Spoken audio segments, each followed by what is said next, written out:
a reminder that right where we are, we can be the theme for today, and that is drenched. Drenched. When you think of drenched, what do you think of? Drenched in spirit. When you're drenched, you can't get away from it, right? You're just drenched in it. There's no getting away. And that's the whole idea for this week. We want to get so drenched in spirit that we can't not be that. And believe me, it's a journey. It's a journey for us to awaken to that place, because we came here imperfectly perfect, because we're here to grow and learn and reconnect, realign with Spirit. The great mystics have taught us this. If you think of the Christian cross and the Jewish star, they all have intersecting points where the inner and the outer meet. And that's what we are, right here in this beautiful heart of ours, is the place where spirit, divinity, meets humanity. And so to be drenched in spirit, to be drenched in holiness, is not something we can do from our head. It's something we do from our heart. And it's just like Tammy said in her sharing today. I've traveled the journey with illness in her family, and I've traveled that with her, and I know times that the pain she carried, and somebody's smile or love or just hug can lift you up to a place when you forget, because it's tough. This world is tough. And we're in times that are really tough. And Gandhi said, what's wrong with the world is that humanity's gone out of its mind.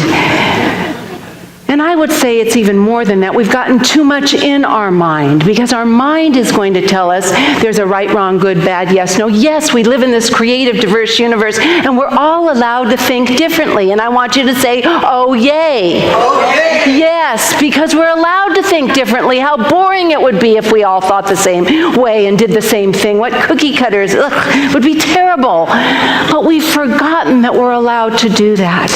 We've forgotten the divinity we have, the ability we have to be compassionate, caring people. If we want to be drenched in spirit, drenched in holiness, where we can't get away from it, it means we have to be humble. We have to have a humble heart. And what does a humble heart look like? Well, I don't know what it looks like, but what does it feel like? A humble heart feels like compassion, empathy, understanding, listening, kindness, caring. It doesn't mean mamby-pamby, weaky-meeky. It means powerful. It means powerful beyond measure, but not power over, but it's powerful in our divine right.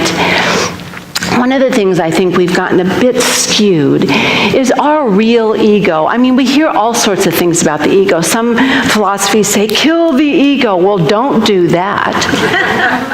Because our ego, our real ego, is our unique, individualized expression of God.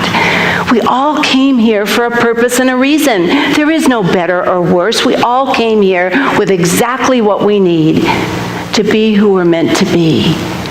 But we've done something to that ego where you hear it's about easing God out. And because we're born here with free will, we start thinking, oh, well, I'm powerful enough on my own. And we start making this little ego part of ourselves. We start feeding it and making it really big. And so this separation, we give our little limited human ego all this power, when it's only an aspect of who we are. It's only a little piece of who we are. And our job is to get our human ego in alignment. That word is kind of important with being drenched in spirit, because this drenching is just covering us. Alignment with spirit. We've got to remember, yes, we're allowed our opinions, our beliefs, our judgments, whatever you want to say, but we have to keep them in balance with the bigger picture. You know, how many of you have a shadow side? Well, okay, I'll ask a different question. How many of you had a childhood? Okay, then you have a shadow side. Because our shadows are all unhealed aspects about ourselves. And when we're little, we can make up stories or pick up limiting beliefs, and we shape an idea about life and the way it works. And we get these unhealed aspects of ourselves. And so, if we're really working on becoming spiritual beings and we get on this spiritual path, God loves us so much. It gives us every opportunity to heal that shadow, to heal those unhealed parts of ourselves by putting right in our face what needs to be healed. Do you understand what I'm saying? The opportunities to say, "Ooh, I'm triggered. Ooh, I'm reacting. Ooh, that's the unhealed part of myself." The unhealed part that just wants to be loved and understood. Now, as we move along this beautiful spiritual path so we can be drenched in holiness, it's about doing, well, first of all, there cannot be holiness without love. Because holiness is God. I mean, the more conventional way of saying what holiness is devotion to God, but to me that sounds like God's out there. That's why I like drenched in God, because we realize that it's an inside job. Yes, right here we recognize that power. But there can't be holiness without love, because God is love. You know, Jesus, he walked on this earth completely connected with people, understood people, but he had thoughts of heaven and love in his heart and in his mind. We have a lot to learn from that mystical, magical teacher. We can walk this earth, be part of this earth, and still live from that place of love. Now, on this journey of our shadow, there will be places that we get triggered.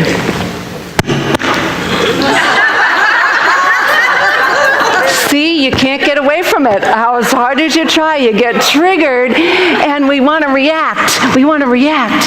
But as we grow spiritually, we can catch ourselves before we react and not press the send button. Do you know what I mean? That's the first step. We catch ourselves.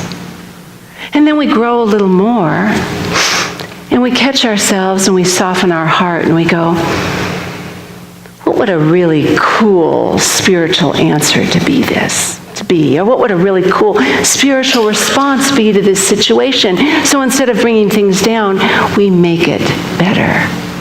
We need to open up to that place in us that knows,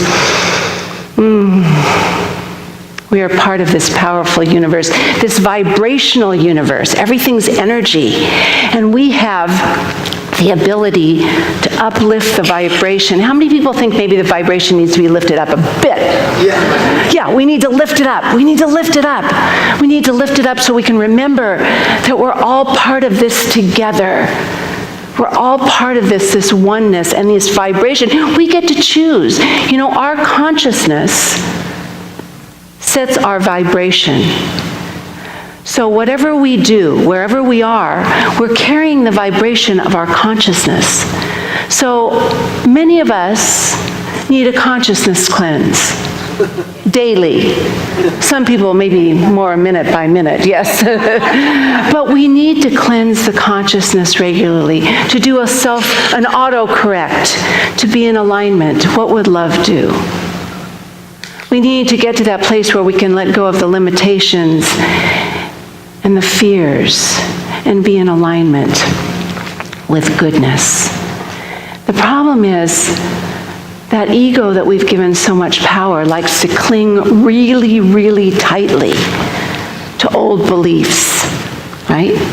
And then our ego, when we're clinging to this, likes to make us right or better than. You know what that is? Now, it's good to feel good about yourself because we're designed to feel good about ourselves, but we're also as part of this beautiful dynamic flow. I'll never forget when we did one of our Adventure in Spirit programs years ago, we did it about different spiritual practices, and we had a picture of the Hindus' Indra's net on our screen, and it made an indelible picture in my mind that I can pull up, I can keep right there. So when I start thinking of separation and my ego wants to pull me into, oh, I'm right on this one, you better believe this, I can go into the place of Indra's net and see the different, all of the web of life crossing together. We're all connected, and in each web, there's a jewel. There's a jewel in everyone and everything, and the worst thing we can do is ever doubt that we are a miracle, ever doubt that we aren't part of the holy experience in life, that we can ever doubt that we are here to do anything but grow and expand. Now let me make you feel better. You know, sometimes we're going, oh, does that mean I have to be perfect? No, it doesn't. You know, there was a fellow who was asking this guru, this spiritual master, about the parable of the prodigal son. And he said, I don't get it. Why does the father always like the other son, the bad son, better? Why does he like the one that went out and was the sinner? And the guru sat there and said, because sometimes sinners are more interesting people.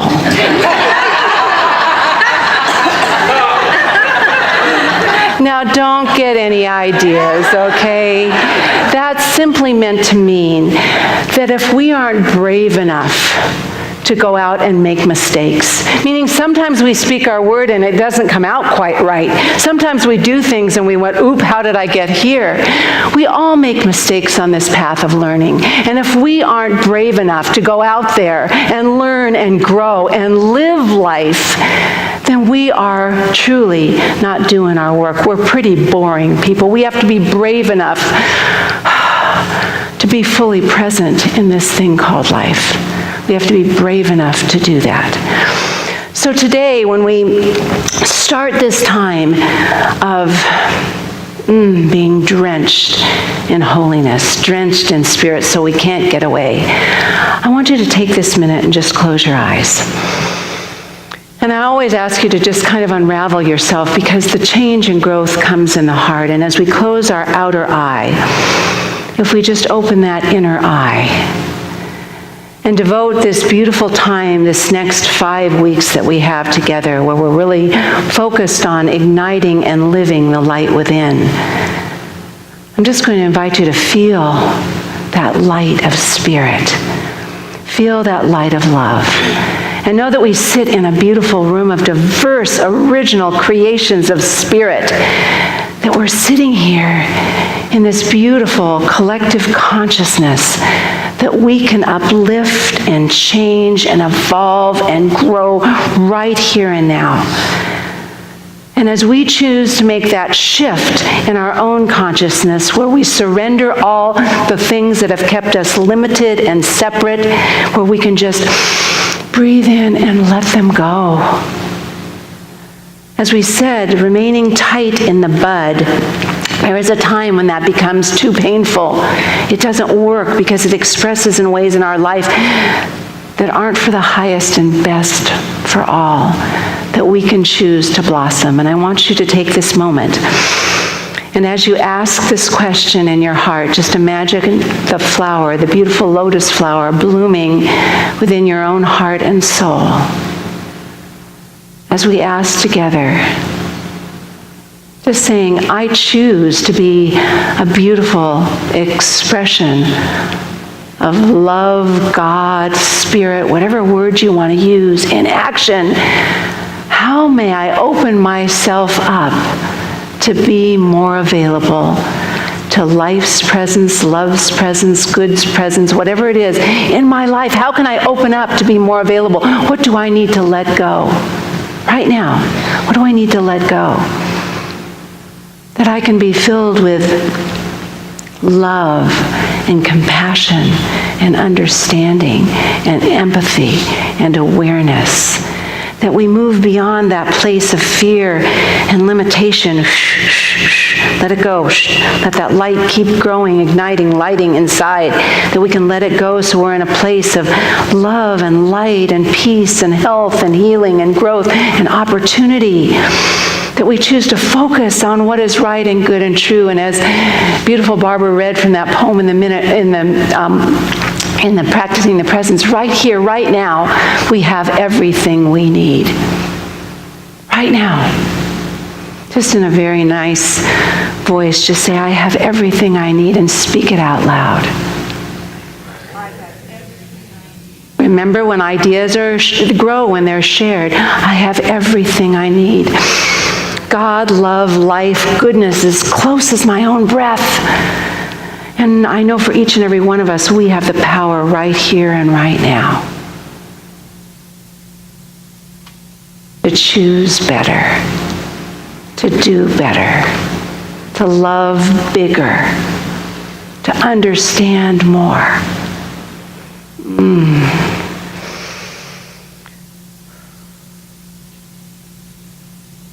I want you to just breathe that in and let it find a place within you to be written on your heart.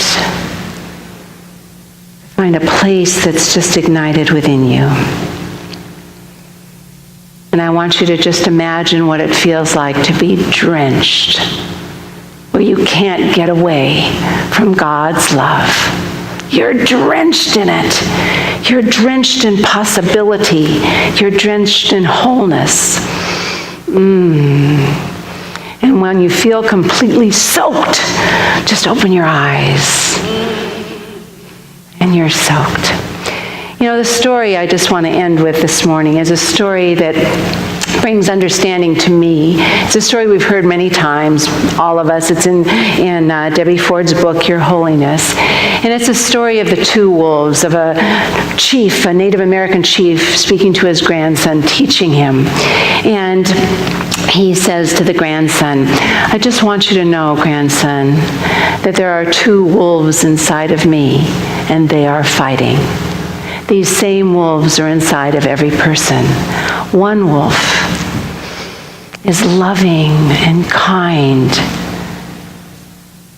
This wolf, the loving and kind wolf, fights when the fighting is necessary, but fights in the right way.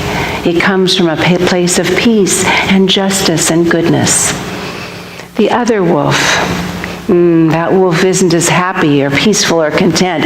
This wolf is angry and bitter and resentful and jealous. It fights at every opportunity. And it is so filled with hate and anger that it cannot see clearly. And the grandson is sitting there with his eyes wide open going, oh my goodness, Granddad, which one wins this fight? And the grandfather says, the one you feed. Each and every moment, we have the opportunity to feed the best part of ourselves. We do better when we know better. And it's time for all of us to know better. That we're on this path of growth, we're on this path of experience, that everything is happening for our own good. And it's all part of the process where we can be the light of love, of goodness, of compassion and action. We cannot be selfish anymore and hold our spirituality back. We have to live in the light because that uplifts the vibration of this world. When you and I choose to know we have everything we need, when we choose to live in awe for the sunsets, the clouds, haven't the clouds been awesome? They're beautiful. When we choose to live in that awe of the laughter of a baby, a little baby that's so soft and sweet. When we choose to be awed by one another, then we live drenched in holiness. I want you to keep your feet on the ground for a minute. And just as Jesus did, when he would think the thoughts of God and holiness and love and heaven and peace and healing and goodness and possibility and forgiveness and all those things, he still walked on this earth. And I want you to feel right now under your feet that you're grounded. You're grounded and you are standing on holy ground. Right here.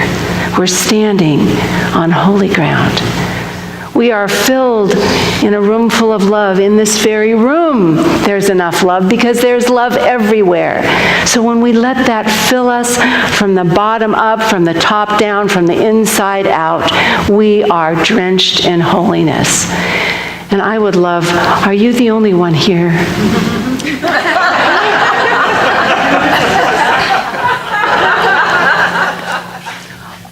There they come. All right, because we were just going to be in that space. And just be with me in this, where we're in the space of being drenched in holiness, where we can't even feel that we can get away from anything but goodness, from love, that we have all that we need right now. We are open and available. Just say, I'm open and available to the power and presence of love within me.